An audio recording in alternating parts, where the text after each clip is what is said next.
Marie Kondo, A Mágica da Arrumação, capítulo 3, parte 2. Organizando as peças. O segredo para energizar seu guarda-roupa. É muito bom abrir o armário e ver as roupas de que você gosta arrumadinhas nos cabides. Mas, em geral, ele está tão desorganizado que é simplesmente impossível achar alguma coisa ali. Existem duas causas possíveis para essa bagunça. A primeira é que o guarda-roupa pode estar cheio demais.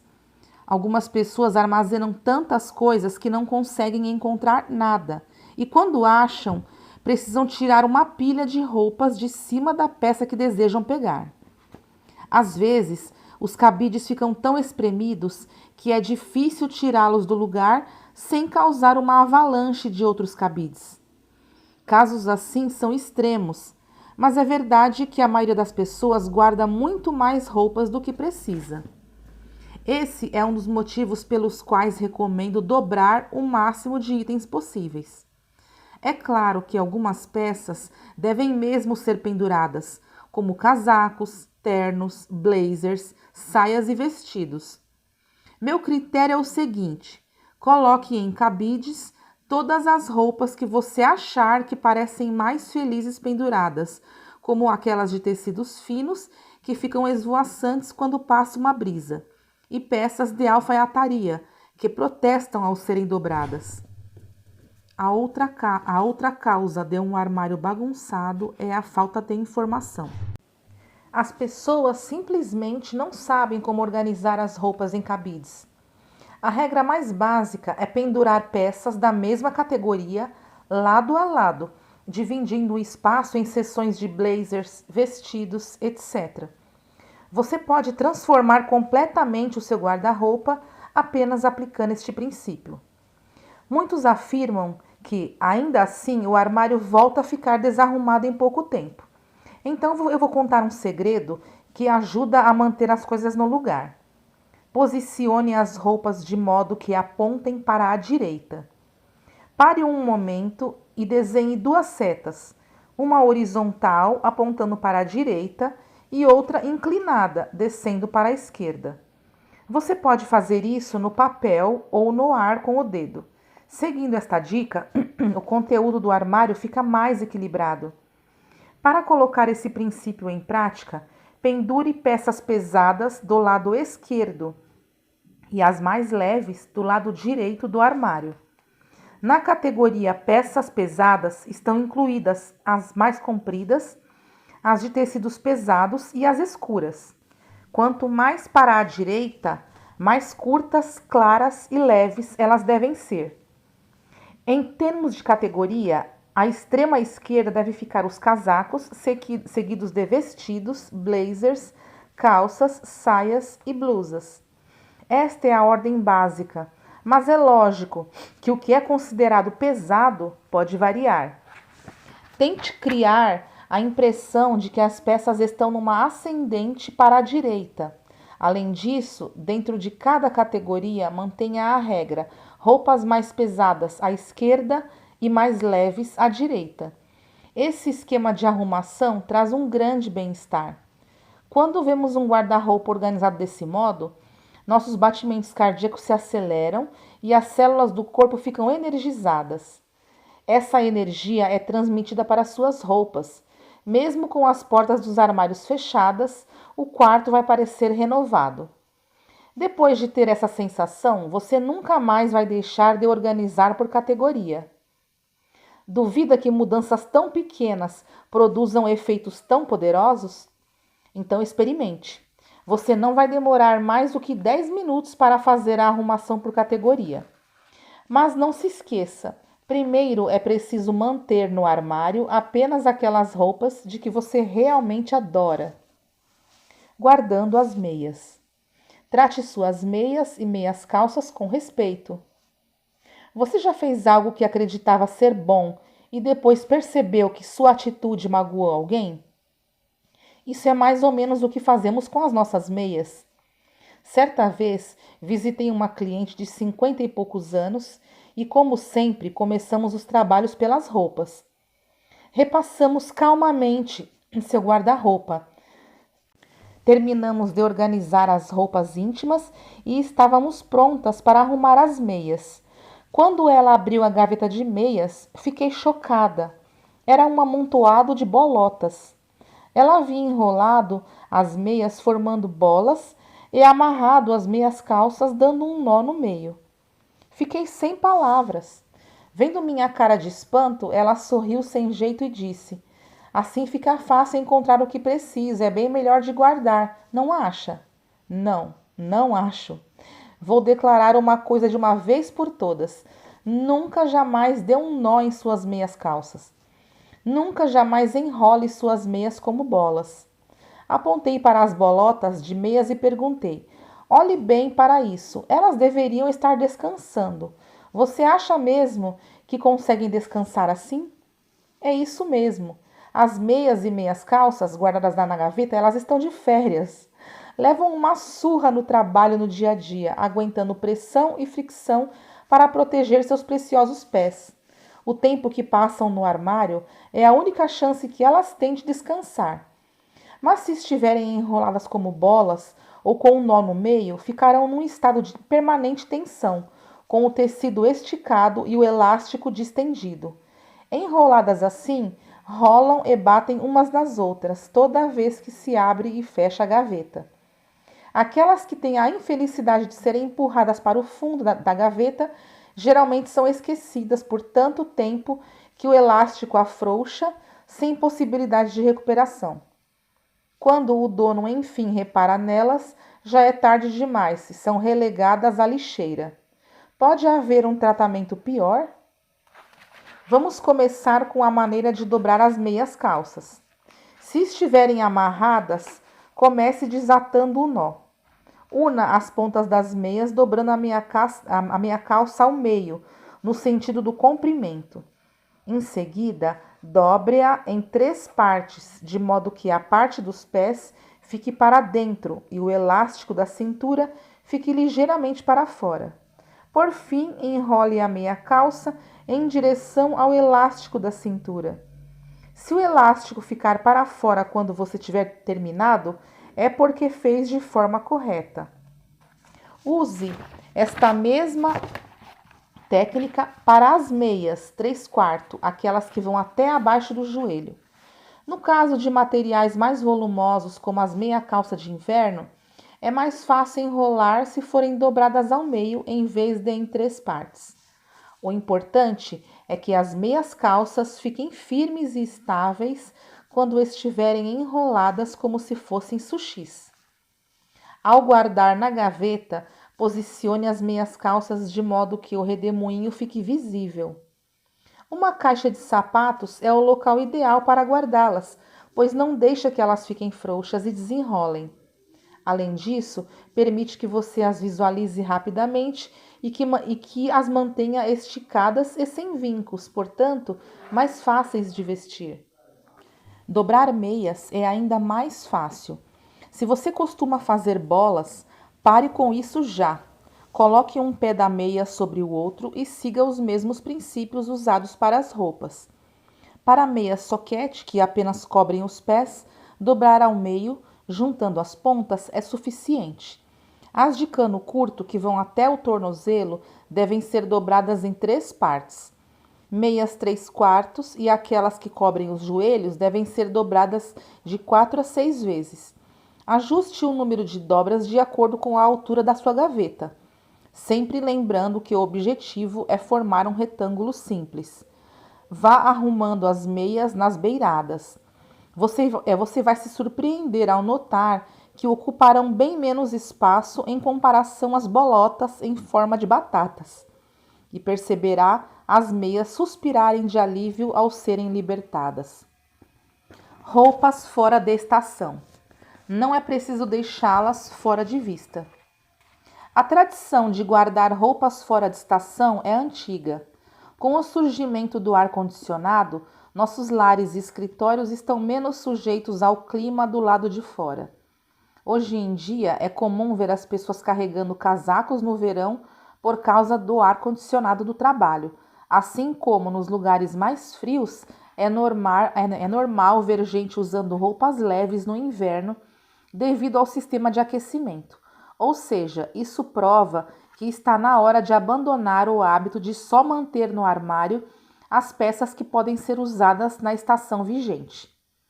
Meus clientes adoram essa ideia, sobretudo porque podem ter sempre à mão absolutamente todas as roupas que possuem. E isso não requer nenhuma técnica complicada. Tudo o que você precisa fazer é organizar o seu armário sabendo que poderá manter ao seu alcance as roupas fora de estação. O truque é criar categorias simples ao guardar as peças na gaveta, por exemplo. Camisas de algodão, camisas de lã. Separar por estação ou por atividade, como trabalho e lazer, deve ser evitado por ser vago demais. Se o seu espaço for reduzido, guarde fora de vista somente itens pequenos e específicos, como maiôs, chapéus de sol e cachecóis, luvas e gorros de inverno. Peças grandes, como casacos, devem permanecer no armário em todas as estações do ano. Algumas pessoas não têm espaço suficiente para guardar roupas de frio e de calor lado a lado, então apelam para o uso de caixas plásticas com tampa.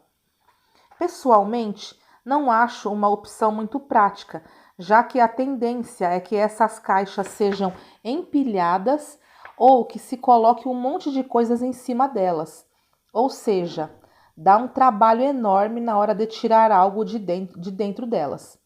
No fim das contas, as pessoas acabam deixando as roupas confinadas ali para sempre. Por isso, se quiser guardar as peças de outra estação separadas das de uso imediato, recomendo que compre um gaveteiro. Não importa onde guarde as peças. Uma regra comum é, de vez em quando, abra as gavetas ou as portas dos armários para deixar entrar um pouco de luz e ar. Passe as mãos pelas roupas, faça com que elas saibam que você se importa com elas e que anseia por usá-las novamente. Essa comunicação mantém as peças vibrantes e faz o relacionamento entre vocês durar mais. Como guardar livros? Coloque todos no chão. Quando tiver terminado a arrumação das roupas, será a hora de passar para os livros. Esse é um dos itens dos quais as pessoas têm mais dificuldade de se desfazer. Uma de minhas clientes, uma mulher de cerca de 35 anos, era apaixonada por livros. Lia todos os gêneros, tinha uma biblioteca considerável. Seu quarto era repleto de livros, dispostos em 3 grandes estantes que iam até o teto. E também havia umas 20 pilhas desordenadas espalhadas pelo chão. Eu precisava me contorcer para andar pelo quarto sem derrubar tudo. Disse a ela o que digo para todos os clientes. Por favor, comece retirando todos os livros das estantes e espalhando-os pelo chão. Ela arregalou os olhos. Todos? Mas são muitos. Sim, eu sei. Todos, por favor. Mas ela hesitou por alguns instantes à procura de palavras. Não seria mais fácil escolhê-los enquanto ainda estão nas prateleiras? Assim consigo ver os títulos com mais facilidade? Livros geralmente ficam enfileirados em prateleiras de modo que os seus títulos fiquem visíveis. Portanto, eu entendo que faça sentido decidir quais serão excluídos enquanto se consegue vê-los nessa disposição. Além do mais, são pesados. Tirar todos eles das prateleiras para depois colocá-los de volta parece ser um desperdício de tempo e esforço. Mesmo assim, não pule este passo. Retire-os da estante. Você não será capaz de decidir se um livro é realmente importante se ele permanecer na prateleira. Assim como roupas e outros pertences, livros que ficam muito tempo guardados entram em estado de dormência. Eles se tornam quase invisíveis. Embora estejam diante dos seus olhos, você nunca olha para eles de verdade. Perguntar se um objeto inerte e sem uso lhe traz alegria não tem muito sentido. Para decidir se quer ficar com algo ou não, é preciso despertá-lo do modo hibernação. Se os livros já estiverem no chão, mudá-los de lugar já faz diferença. O importante é fazer o objeto ganhar vida.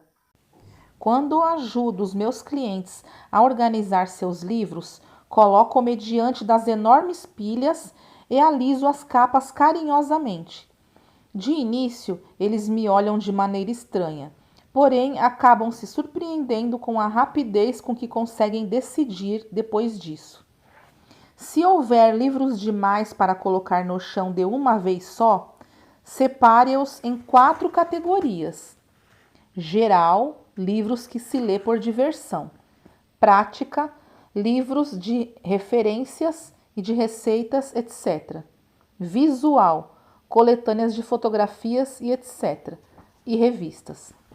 Depois de separá-los em pilhas, segure um a um e decida se deseja mantê-lo ou descartá-lo. O critério é o mesmo de sempre: provocar uma sensação de prazer ou não. Lembre-se de que é preciso tocá-los. Não comece a ler os livros, pois isso irá prejudicar o seu julgamento, fazendo com que você se pergunte se precisa deles e não se gosta deles. Imagine como seria ter prateleiras contendo apenas livros que você adora. Para quem ama livros, o que poderia trazer mais felicidade? Livros ainda não lidos. Algum dia equivale a nunca. As desculpas mais comuns que as pessoas dão para não se desfazerem de um livro são: posso querer ler este livro um dia, ou posso ter vontade de relê-lo. Pare um momento e conte quantos são os seus favoritos, aqueles que você realmente irá reler. Quantos são? Para algumas pessoas, esse número não passa de 5. Para outras, pode chegar a uma centena. Mas, convenhamos, em geral, quem lê tantos livros mais de uma vez tem profissões específicas, como escritores ou professores. Então, sejamos realistas. Na verdade, você vai reler bem poucos dos livros que guarda. Ou seja, assim como acontece com as roupas, você precisa refletir um pouco sobre a função desses objetos. Livros são essencialmente papel, folhas de papel com letras impressas. Seu verdadeiro propósito é ser lido e transmitir informações. Essas informações é que têm significado, e não o livro em si. Você lê pela experiência da leitura. Você já teve essa vivência com os livros que já leu.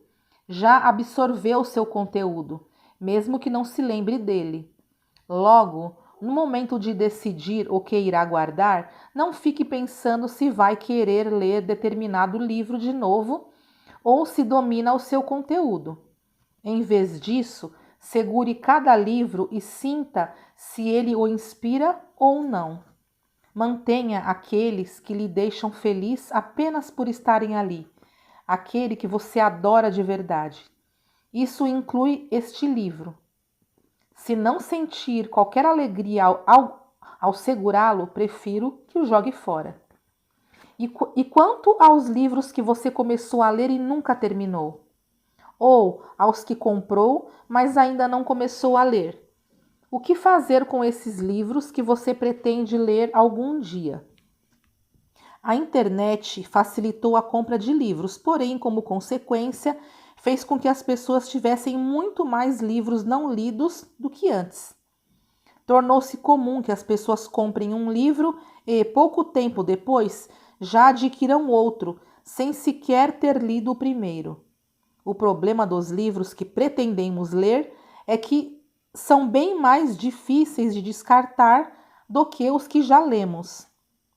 Certa vez, dei uma aula de organização para o presidente de uma grande empresa. As estantes do escritório dele eram repletas de títulos pomposos, que ele acreditava que um homem na sua posição deveria ler. E havia tanto os clássicos quanto os best-sellers mais recentes. Era como entrar em uma livraria. Tive a sensação de estar naufragando.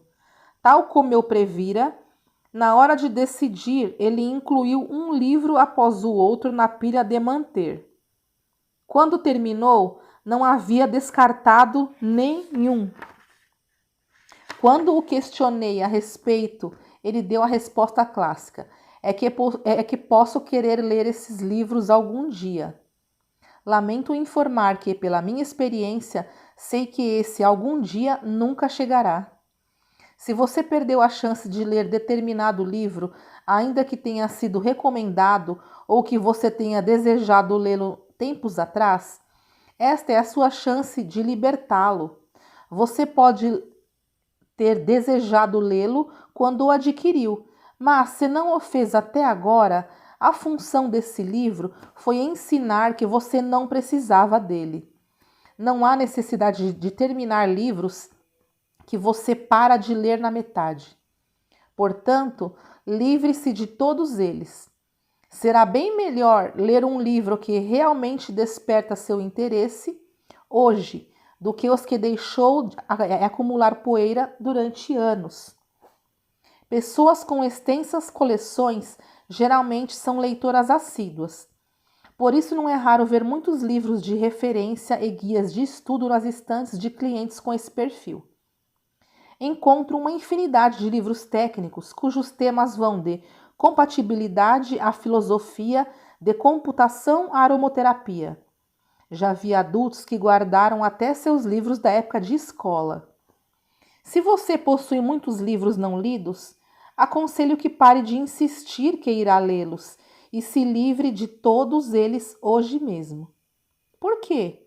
Porque as chances de você pegar neles são mínimas. Estatisticamente, apenas 15% dos meus clientes de fato leem algum livro que ficou muito tempo na lista dos não lidos. Quando questionadas sobre o motivo de guardarem tantos exemplares sem utilidade, as pessoas costumam responder: eu gostaria de aprender mais sobre isso. Vou voltar a estudar quando tiver um pouco mais de tempo. Achei que seria útil aprender inglês. Queria ler sobre compatibilidade porque trabalho com administração. E outras coisas que giram em torno de algo que pretendem fazer algum dia. Se até hoje você não o fez o que pretendia, jogue o livro fora.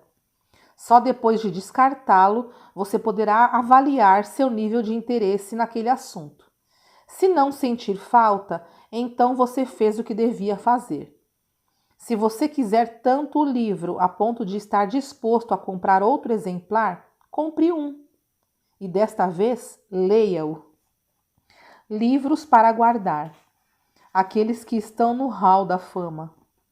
Hoje em dia, a minha coleção possui no máximo 30 volumes. Eu amo livros. Sempre tive muita dificuldade de descartá-los. A primeira vez que eu organizei minha biblioteca, usando como critério a alegria que os livros me proporcionavam, fiquei com 100 títulos na estante. Embora não fosse muito, achei que dava para reduzir ainda mais esse número e resolvi olhar o que eu tinha com mais cuidado. Comecei pelos livros cujo descarte era um verdadeiro tabu. O primeiro da lista era Alice no País das Maravilhas, que li inúmeras vezes desde a infância. Livros assim, que integra o que chamo de Hall da Fama, são fáceis de identificar. Em seguida, analisei os livros que me davam prazer, mas não a ponto de entrar para o Hall da Fama. Ao longo dos anos, os títulos que integram essa categoria mudam, junto com nossos interesses. Mas a ideia é sempre manter apenas o que estiver nesta lista no momento. Os mais difíceis de descartar são aqueles livros que nos proporcionam um prazer moderado, aqueles que têm trechos que nos ensinam algo e que podemos querer reler. Mesmo não tendo a menor vontade de me desfazer deles, não poderia ignorar o fato de que só me davam um pouco de alegria. Assim, comecei a buscar uma maneira de me desapegar deles sem arrependimentos e acabei chegando ao método de redução de volume. Ciente de que o que me interessava não era o livro em si, mas sim alguma informação que ele continha, achei que se mantivesse somente o necessário, eu seria capaz de jogar fora o restante. Minha ideia era copiar as frases inspiradoras num caderno. Com o tempo, ele se tornaria um acervo pessoal de palavras de sabedoria favoritas. Seria divertido relê-los anos depois e ver aonde os meus interesses teriam me levado. Empolgada, peguei um caderno bem bonito e coloquei o plano em prática. Comecei sublinhando o que eu ia copiar. Em seguida, escrevi o título do livro no alto da página e comecei a transcrever as frases. Mas logo percebi que era um processo trabalhoso demais. Era demorado fazer as transcrições e ainda tinha que escrever com uma letra caprichada para eu conseguir ler no futuro. Fiz as contas e descobri que copiar 10 trechos de um único livro levaria pelo menos meia hora. Só de pensar em fazer isso com 40 livros, fiquei tonta. Meu plano seguinte foi fazer fotocópias. Eu tiraria xerox dos trechos que me interessassem, recortaria e colaria no caderno. Seria bem mais fácil e rápido. Mas, quando tentei, percebi que também era muito trabalhoso. Então decidi arrancar as páginas importantes dos livros, colar as folhas nos cadernos. E colar as folhas também era chato. Então simplesmente passei a guardá-las numa pasta. Gastei somente 5 minutos em cada livro, me livrei de 40 exemplares e mantive as passagens que me agradavam. Fiquei bastante satisfeita com o resultado. 2 anos após criar este método de redução de volume, me dei conta de que nunca tinha aberto a pasta. Tanto esforço apenas para aliviar a minha consciência. Recentemente notei que ter menos livros intensifica o impacto daquilo que leio, pois reconheço as informações importantes com mais facilidade. Muitos clientes, em especial os que desfizeram de uma quantidade substancial de livros e papéis, observaram o mesmo. Em relação aos livros, timing é tudo. O primeiro encontro com um livro é o momento ideal para lê-lo. Para não perder esse momento, recomendo que você mantenha um acervo pequeno.